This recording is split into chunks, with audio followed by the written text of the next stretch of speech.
사도신경으로 함께 신앙 고백하겠습니다. 나는 전능하신 아버지 하나님 천지의 창조주를 믿습니다.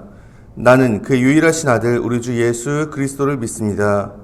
그는 성령으로 잉태되어 동정녀 마리에게서 나시고 본디오 빌라도에게 고난을 받아 십자가에 못 박혀 죽으시고 장사된 지 사흘 만에 죽은 자 가운데서 다시 살아나셨으며 하늘을 오르시어 전능하신 아버지 하나님 우편에 앉아 계시다가 거기로부터 살아있는 자와 죽은 자를 심판하러 오십니다.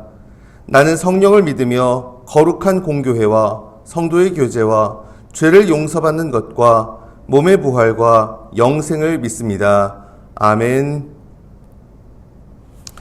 찬송 80장 함께 하겠습니다.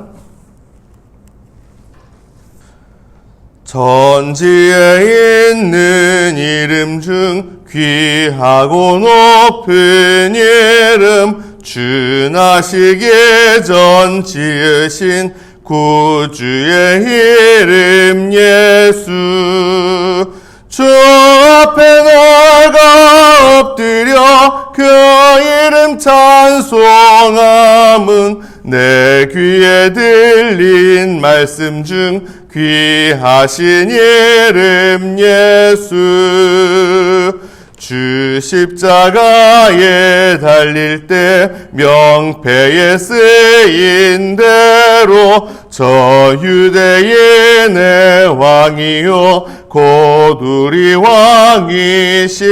왕이시라 주 앞에 나가 엎드려 그 이름 찬송함은 내 귀에 들린 말씀 중 귀하신 이름 예수 지금도 살아계셔서 언제나 하시는 일 나 같은 죄인 부르사 참 소망 주시도다 주 앞에 나가 엎드려 그 이름 찬송함은 내 귀에 들린 말씀 중 귀하신 이름 예수 주 예수께서 영원히 어제나 오늘이나 그 이름으로 우리에게 참 복을 내리신다 주 앞에 나가 엎드려 그 이름 찬송함은 내 귀에 들린 말씀 중 귀하신 이름 예수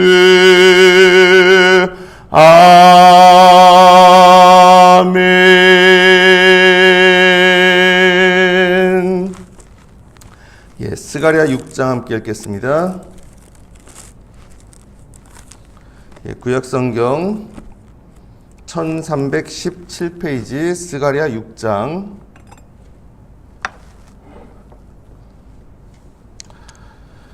봉독합니다. 내가 또 눈을 들어 본즉 내 병거가 두 산 사이에서 나오는데 그 산은 구리산이더라. 첫째 병거는 붉은 말들이, 둘째 병거는 검은 말들이, 셋째 병거는 흰 말들이, 넷째 병거는 어룽지고 건장한 말들이 메었는지라. 내가 내게 말하는 천사에게 물어 이르되 내 주여 이것들이 무엇이니까 하니 천사가 대답하여 이르되 이는 하늘의 네 바람인데 온 세상의 주 앞에서 서 있다가 나가는 것이라 하더라. 검은 말은 북쪽 땅으로 나가고 흰 말은 그 뒤를 따르고 어룽진 말은 남쪽 땅으로 나가고 건장한 말은 나가서 땅에 두루 다니고자 하니 그가 이르되 너희는 여기서 나가서 땅에 두루 다니라 하매 곧 땅에 두루 다니더라. 그가 내게 외쳐 말하여 이르되 북쪽으로 나간 자들이 북쪽에서 내 영을 쉬게 하였느니라 하더라. 여호와의 말씀이 내게 임하여 이르시되 사로잡힌 자 가운데 바벨론에서부터 돌아온 헬데와 도비아와 여다야가 스바냐의 아들 요시아의 집에 들어갔나니 너는 이날에 그 집에 들어가서 그들에게서 받되 은과 금을 받아 면류관을 만들어 여호사닥의 아들 대제사장 여호수아의 머리에 씌우고 말하여 이르기를 만군의 여호와께서 이같이 말씀하시되 보라 싹이라 이름하는 사람이 자기 곳에서 돋아나서 여호와의 전을 건축하리라. 그가 여호와의 전을 건축하고 영광도 얻고 그 자리에 앉아서 다스릴 것이요 또 제사장이 자기 자리에 있으리니 이 둘 사이에 평화의 의논이 있으리라 하셨다 하고 그 면류관은 헬렘과 도비아와 여다야와 스바냐의 아들 헨을 기념하기 위하여 여호와의 전 안에 두라 하시니라. 먼데 사람들이 와서 여호와의 전을 건축하리니 만군의 여호와께서 나를 너희에게 보내신 줄을 너희가 알리라. 너희가 만일 너희의 하나님 여호와의 말씀을 들을진대 이같이 되리라. 아멘. 대림절 특별 새벽기도의 8째 날입니다. 오늘도 주님 앞에 나와서 기도함으로 하루 시작하신 여러분께 주님의 은혜가 가득히 임하시길 간절히 바랍니다. 아멘. 이 스가랴서 전반부가 8개의 환상으로 되어 있다라는 말씀을 여러 번 드렸는데 그 8번째 환상이 오늘 스가랴 6장 전반부 내용입니다. 근데 첫 번째 환상하고 여러 면에서 좀 유사해 보여요. 근데 몇 가지 좀 대조적인 부분도 보이고요. 일단은 첫 번째 환상이 배경이 밤이었다면 여기는 찬란한 아침으로 보입니다. 1절에 보면 내가 또 눈을 들어본즉 내 병거가 두 산 사이에서 나오는데 그 산은 구리산이더라. 자, 구리로 된 산, 이게 좀 의아할 수 있죠. 근데 동틀 때, 아침에 새벽에 동틀 때 만약에 구리로 된 산이다라고 하면 그 빛깔이 어떨지, 그렇죠? 굉장히 찬란한 그런 모습 아니겠습니까? 그렇죠? 그리고 1장에서는 말들이 나왔다고 한다면 1장의 첫 번째 환상에도 말들이 나왔듯이 여기에는 말이 끄는 또 뭐가 나와요? 병거가 나옵니다. 병거. 근데 이 병거들 그리고 거기에 그 병거를 끄는 말들의 어떤 색깔 이런 거에 그닥 큰 의미는 없는 것 같습니다. 아무튼 첫째 병거, 둘째 병거, 셋째 병거, 넷째 병거가 그렇게 나오는데 그때 천사에게 물어 이르되 내 주여 이것이 무엇이니까 하니 5절에 말합니다. 하늘의 네 바람인데 온 세상의 주 앞에 서 있다가 나가는 것이라 하더라. 그래서 하늘의 네 바람, 동서남북 방향을 상징하는 그런 네 병거겠죠. 아무튼 이렇게 그 네 병거들이 나오는데 6절에 보면 검은 말은 북쪽 땅으로 흰 말은 그 뒤를 따르고 어룽진 말은 남쪽 땅으로 그리고 7절에 건장한 말은 나가서 땅에 두루 다니고자 하니 그가 이르되 너희는 여기서 나가서 땅에 두루 다니라 하매 곧 땅에 두루 다니더라. 그가 내게 외쳐 말하여 이르되 북쪽으로 나간 자들이 북쪽에서 내 영을 쉬게 하였느니라 하더라. 자, 하나님의 영, 그 바람이 내 사방에 이렇게 쭉 흩어져서 활동하는 장면인데 근데 그 중에서 보면은 8절에 북쪽으로 나간 자들이 북쪽에서 내 영을 쉬게 하였다. 여기 북쪽이 상징하는 게 보면은 그 강대국들을 의미하거든요. 바벨론 땅이라든가 그리고 또 페르시아 역시 마찬가지. 지금 이렇게 위도상으로 이렇게 보면은 사실 북쪽이라기보다는 동쪽에 더 가까울 것 같은데 이스라엘 기준에서. 근데 어쨌든 이 스가랴서를 비롯해서 예언서에서 쭉 이야기할 때 북쪽으로 많이 상징을 합니다. 아무튼 그 북쪽에 그 강대국들이 위치한 그런 곳들. 거기에는 기존에 이스라엘이 그리고 또 유다 백성들이 포로로 잡혀갔던 그런 곳들입니다. 그리고 거기에서 그렇죠? 그 세계를 호령했던 강대국들이 탄생을 했고 거기에 그 포로로 잡혀갔다가 다시 또 풀려나기도 했고. 근데 아무튼 그 여러 4가지 방향 중에 딱 북쪽으로 간 이들이 가서 내 영을 쉬게 하였다라고 말씀합니다. 무슨 말입니까? 정확하게는 참 파악하기는 힘들어요. 하지만 어쨌든 그 북쪽으로 그 강대국들이 위치한 거기에서 뭔가 하나님의 역사가 이루어져서 그래서 하나님의 영이 이제 쉴 수 있게 되었다. 사실 거기에 뭐예요? 그 악독하던 바벨론 제국도 멸망을 했고 페르시아가 또 들어서기도 했고 거기에 잡혀있던 하나님의 백성이 다시금 돌아오는 역사도 이루어졌고 어찌됐든 간에 그쵸 세계에 호령하던 가장 강한 나라들이 위치한 그곳에서 하나님의 역사가 이루어졌다라는 그런 이야기겠죠. 여러분 그래서 8개의 환상이 나온 거에 비해서 마지막 환상이 조금 너무 싱겁게 끝나는 것 같다 싶은데 사실 따지고 보면 맨 마지막에 그거면 끝이에요. 북쪽에 갔던 그 강대국들이 위치한 그곳에 갔던 그렇죠? 이들이 하나님의 영을 쉬게 하였다. 거기서 하나님의 역사, 온 세계를 호령하던 강대국들이 위치한 그곳에서 하나님의 놀라운 일들이 이루어졌다라고 하는 것. 그리고 그와 동시에 하나님의 백성들은 해방되고 다시금 뭐예요? 자기들의 고향으로 돌아오고 그 공동체가 다시금 세워지는 역사가 이루어졌다라는 사실. 여러분, 우리가 살아가는 현실이 때로는 눈앞이 보이지 않고 절망적이고 그럴 수도 있습니다. 하지만 잊지 마십시오. 하나님은요, 지금 구리산이 찬란하게 빛나는 것 같은 그런 찬란한 아침을 우리에게 약속하셨다라는 사실. 어떻게 해요? 그 모든 세상의 역사를 주관하시는 분이 누구? 하나님 그분이시거든요. 하나님 그분. 그래서 저 강대국들, 세계를 호령하던 그 나라들이 위치한 그곳에 하나님의 역사가 이루어져서 하나님의 백성들도 다시금 찬란한 아침을 맞게 되었듯이 우리 또한 역시 뭡니까? 이 세상 한복판에 참으로 우리가 살아가면서 소망이 보이지 않을 그럴 때에도 역시 그 세계 모든 만물을 주관하시고 역사를 주관하시는 하나님이 바로 우리를 위해서 그분의 놀라운 역사, 찬란한 아침을 허락해 주실 줄로 믿으시기를 바랍니다.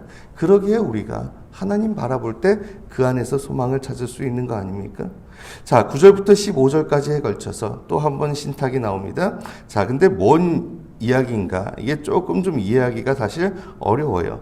8절에 보면 여호와의 말씀이 내게 임하여 이르시되, 자, 이제 하나님의 영이 성공적으로 어쨌든 사역을 다 마쳤습니다. 그리고 그래서 10절에 보면 말해요. 사로잡힌 자 가운데 바벨론에서부터 돌아온 헬데와 도비아와 여다야가 스바냐의 아들 요시아의 집에 들어갔나니 너는 이날에 그 집에 들어가서 그들에게서 받되.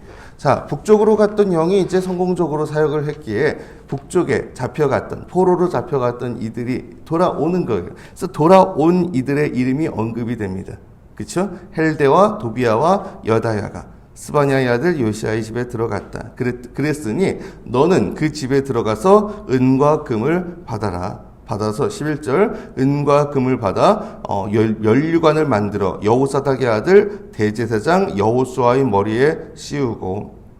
은과 금을 받아서 면류관을 만들어라. 그래서 그걸 여호사닥의 아들 대제사장 여호수아의 머리에 씌워라. 찬란한 면류관을 만들어서 씌우라, 이 얘기죠. 자, 근데 그 다음부터 내용을 또 봅니다. 말하여 이르기를 만군의 여호와께서 이같이 말씀하시되 보라, 싹이라 이름하는 사람이 자기 곳에서 돋아나서 여호와의 전을 건축하리라. 그가 여호와의 전을 건축하고 영광도 얻고 그 자리에 앉아서 다스릴 것이요 또 제사장이 자기 자리에 있으리니 이 둘 사이에 평화의 의논이 있으리라 하셨다 하고. 여기 싹이라 이름하는 사람이 나온대요. 근데 이 싹은요, 분명 대제사장 여호수아하고는 또 다른 존재입니다. 다른 인물입니다. 그렇죠? 그리고 성전을 재건하는 일은 대제사장 여호수아의 몫이 아니에요. 그건 총독 스룹바벨이 하는 일입니다. 근데 여기서 싹은 그러면 도대체 누구냐? 아마도 뭐 스룹바벨이 뭔가 사정이 생겼을 수 있죠. 뭐 스룹바벨 죽을 때 가까이 돼서 나온 이야기일 수도 있고, 아니면 뭐 스룹바벨에게 문제가 생겨서 그 뭐 이후에 후계자라든가 아니면 후임자라든가 뭐 이렇게 생각할 수도 있을 거고. 어찌됐든 간에 여호수아와 또 이 싹은 또 다른 사람이긴 합니다. 근데 어쨌든 이 싹이라는 사람이 나와서 여호와의 전을 다시금 건축하고 영광도 얻고 그 자리에 앉아서 다스릴 것이다. 자, 그런데 보면은 면류관은 또 대제사장 여호수아한테 씌웠거든요. 그렇죠? 이건 도대체 무슨 말인가 싶기도 합니다. 그리고 그 면류관을 보면은 어디에? 여호와의 전 안에 두라. 이런 말씀도 지금 했고요. 아마도 좀 전에 말씀드렸듯이 스룹바벨이 무슨 일이 있어가지고 이 도중 하차를 했거나 그래서 그 이후에 다른 사람이 이제 정치 지도자의 역할을 했거나 그랬던 것 같습니다. 그리고 임시로 그 와중에 이 면류관을 만들긴 만들었는데 이걸 임시로 아마 성전에 보관했던 것이 아닌가라고 그렇게 추측을 해요. 어찌됐든 분명한 사실은 뭡니까? 지금 그 대제사장 여호수아 그에게 엄청난 그 영광이 있을 것이고, 그리고 또한 스룹바벨이 문제가 생겼을 수 있지만 결국은 다시금 싹이라고 이름할 수 있는 그런 정치 지도자가 또 나와가지고 이 성전 다시금 건축을 할 것이다. 그래서 잘 건축을 해서 안정되게 통치할 것이다. 우리가 신약 성경 이후에 예수 그리스도를 믿는 우리 성도들은 이거를 또 어떻게 이해해요? 이 싹이야말로 정말 메시아, 우리 주님 예수 그리스도를 상징한다. 우리는 그렇게 이해합니다. 일단 스룹바벨의 후손으로 오신 예수 그리스도, 그렇죠? 왕이면서 제사장이신. 사실 예수 그리스도 그분을 생각할 때 완벽하게 이거는 해석이 됩니다. 왜요? 어쨌든 그분이 싹으로서 정말 이 하나님의 백성들 가운데에서 나셔서, 그래서 그분이 결국엔 가장 영광스러운 왕으로 결국 통치하실 것이고, 뿐만 아니라 뭡니까? 제사장의 역할도 그분이 하시는 거 아닙니까? 우리 인간으로서의 대제사장은 당연히 불완전할 수밖에 없는데, 그분은 정말 뭐예요? 하늘에 계신 하나님 아버지 앞에 언제든지 나가실 수 있는, 아니 항상 그분과 가까이 계시는, 그리고 또한 뭡니까? 그분이 돌아가시면서 우리와 하나님 사이 그 갈라져 있던 휘장을 쫙 열어놓으셨잖아요. 히브리서에서 사실 그런 말씀들이 굉장히 많이 나왔었습니다. 히브리서, 신약성경 히브리서. 인간 대제사장은 불완전할 수밖에 없다고요. 왜요? 자기도 불완전하기 때문에 자기 죄를 위해서도 계속 속죄 제사를 드려야 됩니다. 그리고 제물도 깨끗한 그런 정결한 짐승을 바치라고는 했지만 그것도 불완전할 수밖에 없어요. 근데 예수 그리스도는 정말 완전한 대제사장이시면서 또한 완전한 제물, 자기 몸을 제물로 드리셔서 하나님 앞에 단 한 번의 완전한 제사를 드리셨다. 그 덕분에 우리가 뭡니까? 언제든지 하나님 앞에 나아가서 예배할 수 있고 하나님과의 관계가 또 회복될 수 있게 된 것 아니겠습니까? 그리고 그 예수 그리스도 뭐예요? 하나님의 아들로서, 그렇죠? 장차 가장 영광스러운 왕으로서, 그렇죠? 하나님의 나라를 이루실 것이라는 것, 이것이 성경의 약속이거든요. 여러분, 아무튼 우리 입장에서는 이렇게 해석할 수도 있겠고, 그 다음 보면은 14절에 봅니다. 그 면류관은 헬렘과 도비아와 여다야와 스바냐의 아들 헨을 기념하기 위하여 여호와의 전 안에 두라 하라 하니라. 그 포로에서 돌아온 사람들, 그들이 은과 금을 내어서 이걸 만들었으니 그들을 기념하기 위해 그 관을 여호와의 전 안에, 성전 안에 두라. 그래서 그들의 기념으로, 그리고 그들의 기쁨으로 삼아라. 그리고 맨 마지막 15절 말씀합니다. 먼데 사람들이 와서 여호와의 전을 건축하리니 만군의 여호와께서 나를 너희에게 보내신 줄을 너희가 알리라. 너희가 만일 너희 하나님 여호와의 말씀을 들을진대 이같이 되리라. 그래서 여호와의 전을 먼데 사람들도 와서 건축을 하게 될 것이다. 왜요? 세계 역사를 주관하시는 분 바로 하나님 그분이시기에 어디서든지 그분의 백성들을 데리고 오시고, 그리고 어디에서든지 동원할 사람들, 자원들 끌어다 주셔서, 그래서 여호와의 전을 하나님께서 그렇게 건축하게 하실 것이다. 사랑하는 여러분, 참 오늘 말씀 가운데에서 무엇보다도 마지막에 참 그 마지막 8번째 환상을 통해 하나님의 백성들, 그들이 돌아오게 되는 그런 역사, 그리고 또한 돌아온 이후에 다시금 성전을 재건하고, 무엇보다도 그 정말 다시금 안정된 그런 공동체, 그런 통치, 그런 나라를 이룰 수 있을 것이라는 그런 약속, 이것이 오늘 우리에게도 주어졌다는 사실 잊지 마시기를 바랍니다. 우리가 이 세상 살아가면서 때로는 희망이 없이 보일 수도 있고 어두운 밤처럼 느껴지는 그런 순간들도 있을 것이고, 하지만 하나님께서는 장차 구리 산이 그 아침에 동틀 때 찬란하게 빛나는 것처럼 우리에게도 그런 역사를 허락하고 계심을, 무엇보다도 저 북쪽 땅으로 상징되는 저 강대국들이 모인 곳, 바로 그곳에도 하나님의 역사가 이루어져서 그곳에서 이루어지는 하나님의 역사를 통해 하나님의 백성들이 돌아오게 되는 그런 말씀들을 하셨듯이 세계 역사, 정말 그 모든 것들 우리가 보기엔 혼란스러울 수 있고 또 우리 입장에서는 너무도 커 보일 수 있지만 결국은 그 모든 것이 우리가 믿는 하나님 손 안에 있기에 우리가 그 가운데에서도 정말 소망을 품을 수 있음을 잊지 마십시오. 그리고 또한 그런 가운데에서 결과적으로는 하나님의 백성들을 회복시켜 주시고, 그리고 또한 메시아의 나라, 예수 그리스도의 나라를 통해서 참으로 주님께서 온전히 다스리시는 그런 영광의 나라를 약속하셨듯, 우리에게도 그렇게 이 세상 한복판에서도 주님의 나라 백성으로서 영광을 누리리라 약속하셨고, 장차 그 하나님의 나라에서 누리게 될 영광, 우리에게도 약속되어 있는 줄 믿기에 그 믿음을 가지고, 그 소망을 가지고 이 세상 한복판에서도 담대히 승리하며 살아가는 강한 주님의 백성으로 살아가시길 이 시간 주님의 이름으로 축원합니다. 아멘. 기도드리겠습니다. 주님, 이 시간 저희들 주님 앞에 나와 예배하고 기도드립니다. 주님, 저희 기도 들으시고 응답하여 주시옵소서. 주님께서 온 세상 만물을 다 주관하시고 인간의 역사를 다 주관하시는 줄 믿습니다. 그러하오니 저희들 이 세상에서 살면서 어려움이 많고 그리고 소망이 보이지 않는다 할지라도 그 가운데에서 주님 바라보기에 저희들 다시금 희망을 가지고 일어설 수 있도록 도와주시옵소서.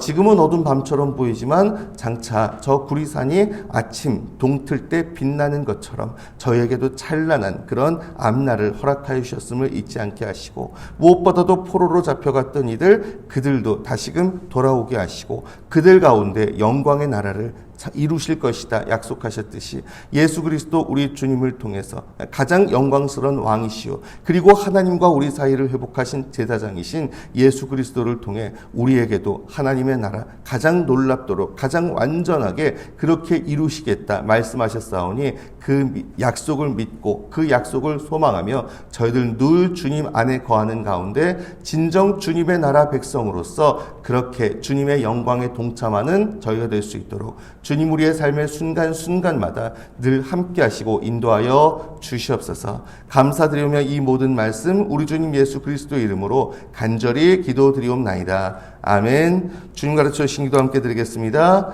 하늘에 계신 우리 아버지의 이름을 거룩하게 하시며 아버지의 나라가 오게 하시며 아버지의 뜻이 하늘에서와 같이 땅에서도 이루어지게 하소서. 오늘 우리에게 일용할 양식을 주시고 우리가 우리에게 잘못한 사람을 용서하여 준 것 같이 우리 죄를 용서하여 주시고 우리를 시험에 빠지지 않게 하시고 악에서 구하소서. 나라와 권능과 영광이 영원히 아버지의 것입니다. 아멘. 오늘 말씀 기억하면서 이 시간 함께 기도하기를 원합니다. 우리의 삶 속에서 지금 당장은 어려움이 있을 수 있고, 그리고 또 앞에 희망이 잘 보이지 않을 수 있고 어두운 밤처럼 느껴질 수도 있지만, 장차 주님께서 그 구리산이 빛나는 것 같이 찬란한 아침 허락하셨음을, 무엇보다도 세계 역사를 주관하시는 분, 그분이 우리가 믿는 하나님이심을 기억하면서 그 하나님을 바라보고 의지하고, 그러기에 그 하나님 안에서 소망을 품고 살아가길 원합니다. 무엇보다도 예수 그리스도의 나라, 하나님의 나라 우리에게 허락하셨고 그 찬란한 영광을 우리에게 약속하셨으니 그 약속을 믿고 우리가 담대하게 또 승리하면서 나아가길 원합니다. 그때까지 주님의 나라 백성으로서 정체성을 가지고 이 세상 승리하며 살아가게 하여 주시옵소서. 이런 마음을 가지고 이 시간 주님 앞에 함께 나아갔으면 좋겠고요. 계속해서 여러 가지 기도 제목들이 있는데 매일 한 가지씩 놓고 집중적으로 기도하고 있죠. 어제는 여기 영내에 있는 우리 부대들 위해서 기도를 드렸는데, 우리 전국적으로 우리 국군, 의무사령부, 예하 여러 병원들이 있잖아요. 그 병원들 위해서도 기도했으면 좋겠습니다. 각지의 이제 그 부대들을 위해서, 또 부대원들을 위해서 또 서 있는 그런 각 병원, 그래서 거기에 거쳐가는 이들, 정말 거기에서 그들이 생명을 얻고 몸도 마음도 치유되는 역사가 일어날 수 있도록, 그리고 그 병원, 각 병원장님들과 또한 각 부대원들, 병원뿐만이 아니라 관련 기관들도 마찬가지, 예학연구소라든가 우리 예하 여러 병원들, 그리고 관련된 기관들 위해서 좀 우리가 집중적으로 기도했으면 좋겠습니다. 의료계 상황 관련해가지고도 계속 어려움이 있는데, 그렇기 때문에 또 각 병원들이 할 일이 더 많지 않나 생각도 들고요. 그런 가운데에서 주님께서 힘을 주셔서 그 모든 것 잘 감당해서 결국 그들을 통해 더욱더 많은 사람이 살아나는 역사가 이루어질 수 있도록 위에서 함께 기도하길 원합니다. 계속해서 여러 가지 마음속에 있는 소원들 주님 앞에 간절하게 내려놓고 기도드리신 후에 각자 자기의 자리로 자유롭게 돌아가시길 바랍니다. 함께 기도드리겠습니다.